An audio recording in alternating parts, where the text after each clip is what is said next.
Hey everybody, it's Dusti Martin with the Martin Group at Platinum Living Realty. I wanted today to address, live from the pickup line, a question I got today that I think a lot of agents tend to take for granted or miscommunicate. What I'm talking about is who pays the commission to the agents when the buyer makes an offer on a home. So I have a client who is from out of state and they are actively looking for a home, and he kept asking me, hey, if I were to make an offer on this property, how much out of pocket would I be? What are my fees going to be? Etc., etc. You know, he'd be like, what are your fees? Blah, blah, blah. Well, I would go through the list and I would give him the list of fees. And then on one property, I didn't, specify that the seller would be paying the buyer's agent's commission. I didn't specify that. I kind of left it out. I just said this would be your total and this is about the things that you would need to be looking at.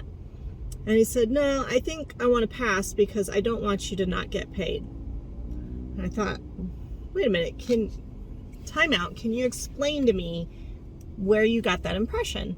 And he said, well, you didn't say that it was included in the fees that I'd be paying, so I figured you wouldn't be getting paid. Here's how it works. Most homes that are listed on most of the third-party websites that you see and in the MLS are there because they're in the MLS, and they're listed by other realtors, not necessarily real estate agents, but realtors. With that said, here's what the MLS is and here's what it is not. The MLS is not free, but it is also, more specifically, it is an agreement by other agents, other brokers to cooperate, and an agreement to pay the other agent.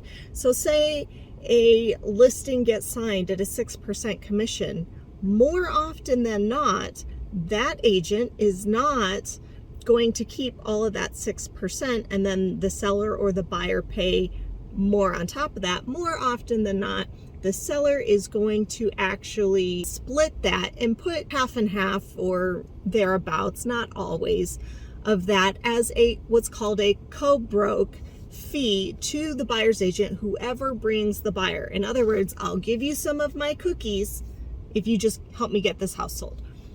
And that's pretty much the way it works. So a lot of times buyers don't have to come out of pocket an additional amount in order to get the home and make sure their agent gets paid. What the dust up and the hubbub has been lately is there was a federal lawsuit between NAR and Urban Development.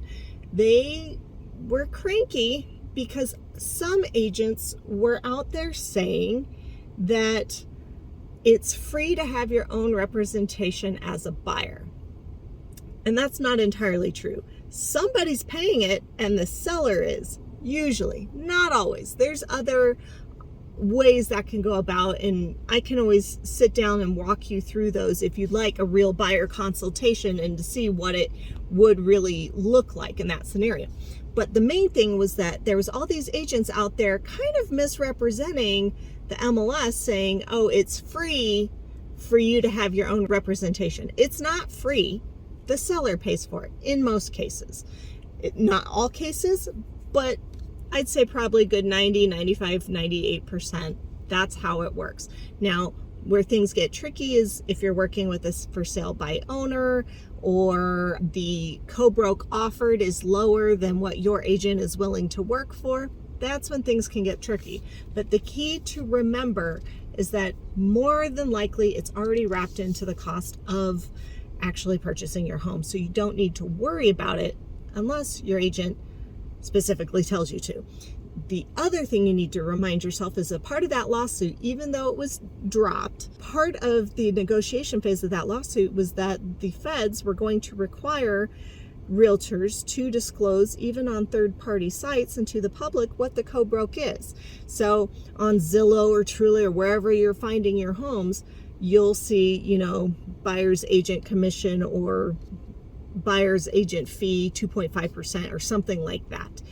That doesn't mean that you are going to pay that. That means that's what's being offered as a co-broke to whatever. And then that way, if you're looking at a public facing website and you're trying to figure out, is this house something that I can afford? Are they going to pay my agent enough to cover what I agreed to pay them?